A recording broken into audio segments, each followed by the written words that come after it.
नमस्कार, आप देख रहे हैं रायशुमारी। आपके साथ मैं हूं भुवन शर्मा। बीजेपी ने उत्तराखंड की 5वीं विधानसभा के लिए अपने प्रत्याशियों को चुनावी समर में उतार दिया है। मुख्यमंत्री पुष्कर सिंह धामी को उनकी पारंपरिक विधानसभा सीट खटीमा से मैदान में उतारा गया है। धामी विधानसभा चुनाव में बीजेपी का युवा चेहरा है। पुष्कर सिंह धामी के सामने कांग्रेस से बड़ी यहां दो अहम चुनौती है। ये चुनौती किसी दल या नेता से नहीं है, बल्कि ये है वो मिथक जिन्हें लेकर सियासी जानकार मानते हैं कि अगर ये मिथक तोड़ने में पुष्कर सिंह धामी कामयाब हुए तो फिर बीजेपी को सत्ता में आने से कोई नहीं रोक सकता। पहला मिथक मुख्यमंत्री से ही जुड़ा है। उत्तराखंड राज्य गठन के बाद हुए 4 विधानसभा चुनाव का ये इतिहास रहा है कि इनमें मुख्यमंत्री रहते हुए जिस राजनेता ने चुनाव लड़ा उसे पराजय का सामना करना पड़ा। पूर्व मुख्यमंत्री मेजर जनरल बीसी खंडूड़ी और हरीश रावत इसके उदाहरण रहे हैं। 2012 के विधानसभा चुनाव को अगर आप देखेंगे तो बीजेपी ने यहां खंडूड़ी है जरूरी का नारा दिया, लेकिन तत्कालीन मुख्यमंत्री खंडूड़ी जी कोटद्वार विधानसभा सीट से चुनाव हार गए थे।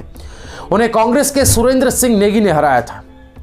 बात 2017 की करें तो कांग्रेस ने उस वक्त तत्कालीन मुख्यमंत्री हरीश रावत को चेहरा बनाया था। हरीश रावत हरिद्वार ग्रामीण और किच्छा विधानसभा सीट से चुनाव लड़े, लेकिन उन्हें भी दोनों सीटों पर हार का मुंह देखना पड़ा। 2 सीटों पर पराजय ने हरीश रावत के राजनीतिक करियर पर सवालिया निशान लगा दिए थे। 2022 के विधानसभा चुनाव में बीजेपी 46 साल के युवा पुष्कर सिंह धामी के नेतृत्व में अब चुनाव लड़ रही है। टिकटों के ऐलान से पहले धामी के बारे में यह चर्चा थी कि वो खटीमा के जगह पर डीडी हाट विधानसभा सीट से चुनाव लड़ सकते, लेकिन उन्होंने खुद खटीमा से चुनाव लड़ने का ऐलान किया था और पार्टी ने उन्हें खटीमा से मैदान में उतार दिया है। दोस्तों, धामी पिछले 10 साल से खटीमा विधानसभा सीट से विधायक चुनकर आए हैं। इस सीट पर यह उनका तीसरा चुनाव है।